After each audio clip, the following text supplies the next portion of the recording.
Et donc on est en train de multiplier ce genre d'initiatives pour que l'armée puisse participer à la production agricole. L'armée va participer à l'éducation des plus jeunes aussi, parce que le patriotisme, il faut l'enseigner.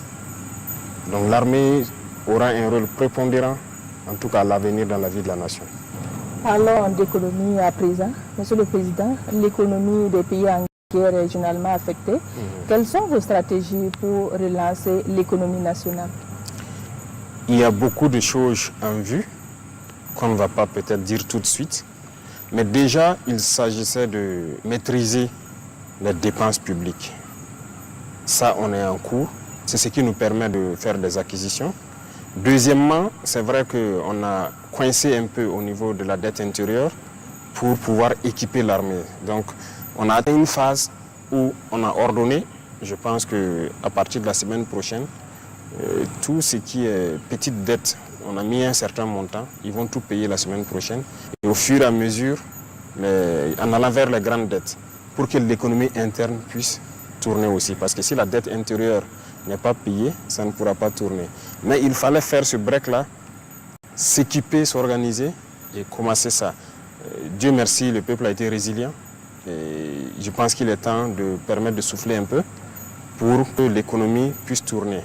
Il faut qu'on s'industrialise, ça c'est impératif, parce que l'économie, ce n'est pas forcément compliqué. Lorsque vous êtes trop dépendant de l'extérieur, même si vous produisez des richesses, vous êtes obligé d'aller payer. Donc c'est une fuite de devises. Vous produisez des matières brutes, vous envoyez à l'extérieur et ils transforment. C'est-à-dire vous envoyez l'emploi à l'extérieur. Et ici, vous ne créez pas d'emploi. Comment on va s'en sortir? Donc voilà pourquoi aussi nous avons lancé un processus d'industrialisation pour pouvoir employer les jeunes, mais aussi pour éviter que nos devises ressortent. Et d'autres secteurs importants, ce sont nos richesses naturelles.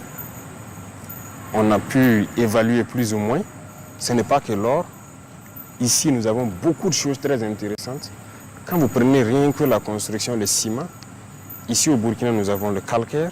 Mais en plus de calcaire, nous avons découvert donc que nous avons un type d'argile très bien qui peut remplacer le clinker.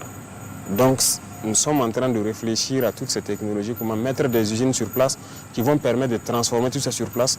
Ça va éviter que nos devises se retrouvent donc à l'extérieur. Donc, il y a d'autres volets que nous ne pouvons pas développer ici dans ce secteur-là, mais en tout cas, on a de bonnes perspectives.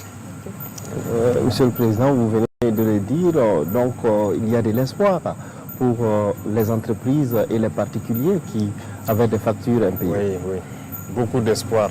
J'ai demandé à voir la liste de toutes les entreprises qui avaient des dettes.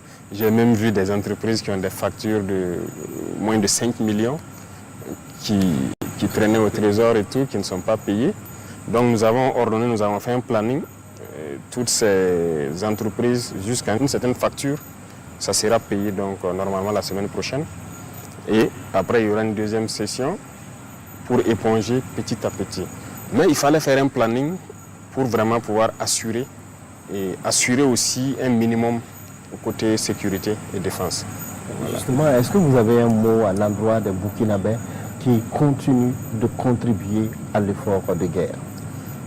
Nous ne rendons grâce qu'à Dieu qui nous a permis d'expliquer au peuple qui a compris. C'est tout ce que nous pouvons dire, nous rendons grâce à Dieu pour ça. Et le peuple a compris notre mission, notre vision, l'objectif. On les remercie. C'est cette contribution qui permet au Burkina de bander les muscles et de faire ce qu'il doit faire pour survivre. Sans la contribution du peuple, sans cette acceptation de cette stratégie qu'on a développée pour amener le peuple à contribuer, ce n'était pas possible. Ça allait être difficile, très difficile. Parce que l'allure à laquelle nous sommes partis, c'est grâce au peuple. Sinon, comment est-ce qu'on allait pouvoir équiper, comme je dis, autant d'hommes dans un laps de temps? On allait peut-être prendre 2-3 ans pour les équiper à ce niveau-là. Mais le peuple a compris, on a mis beaucoup de mesures. Ils ont compris, donc on ne peut que dire merci à Dieu et merci au peuple qui a compris vraiment la mission. Voilà. Excellence, vous avez affirmé, vous avez procédé à la pose de première pierre pour plusieurs usines dans plusieurs localités. Comment votre gouvernement compte-t-il financer tous ces projets et faire en sorte d'assurer leur mise en œuvre efficace et durable? Oui. Les pierres qui sont posées, ça c'est déjà acquis. C'est la construction qui va démarrer. Mais il y a des usines qu'on était en train de construire depuis l'année passée, certains qu'on va inaugurer avec certains partenaires privés. Mais il y a aussi des usines qui seront construites 100% par l'État. Et on a une stratégie de financement. D'abord, la caisse des dépôts de consignation d'avant, qu'on a transformée en caisse de dépôt d'investissement. L'objectif, c'est de financer l'industrialisation. Il y a le Fonds burkinabé de développement économique et social aussi, que nous sommes en train de redynamiser pour pouvoir financer l'industrialisation. Et tout ça, nous allons nous appuyer sur les acquis de nos sociétés d'État. Parce que le système, comme on le disait, j'essaie d'expliquer ça l'autre jour à Banfoura, le système qui se passait n'est pas forcément bon. Voilà, il faut le dire clairement. On a des sociétés d'État qui font des bénéfices, mais c'est posé des DAT dans les banques. C'est bien. Si l'économie se portait très bien et qu'on n'a pas de défi, on peut garder un DAT, ça produit les intérêts. On peut prendre faire ce que les gens souhaitent là, c'est payer les 14e et 15e mois. Mais nous ne sommes pas à cette étape. Donc actuellement, on est en train de relire, je profite de l'annoncer, on va relire beaucoup de textes dans les sociétés d'État pour revoir d'abord le traitement. Ça, c'est une chose parce que c'est déséquilibré par rapport à la masse populaire.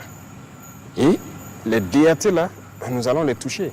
Ça aussi, ça ne va pas plaire forcément aux institutions bancaires, mais il faut qu'ils comprennent que nous devons faire tourner l'économie. Et là, ça va eux-mêmes les permettre de se développer. Lorsque l'argent est déposé, que ça ne travaille pas, ça ne sert pas.